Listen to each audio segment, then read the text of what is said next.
1 ঘন্টা কেউ যদি আল্লাহর সৃষ্টি নিয়ে চিন্তা করে, সেটা সারা রাত তাহাজ্জুদের সালাত অফার করার চেয়ে উত্তম।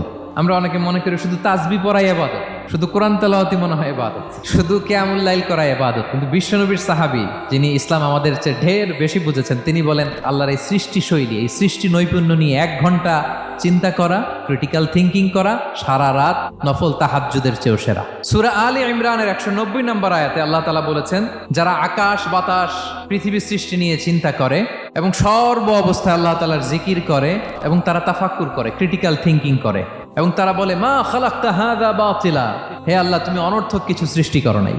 মনে রাখবেন, এই পৃথিবীতে আল্লাহ তাআলা অনর্থক কোনো কিছু সৃষ্টি করে নাই, করেছে যেটাই সৃষ্টি করেছে এর মধ্যে মানব কল্যাণ আছে না নাই? আল্লাহ তাআলা আমাদের জন্য কল্যাণ রেখেছেন। এবং এই আয়াত যখন নাজিল হল, বিষ্ণু ঈসা ইসলাম বললেন ওয়াইলুন লিমান কারাআহা ওয়া লাম ইয়াতাফাক্কার ফিহা, ধ্বংস তাদের জন্য যারা এই আয়াত তেলাওয়াত করে কিন্তু এই আয়াত নিয়ে চিন্তা করে না, গবেষণা করে না।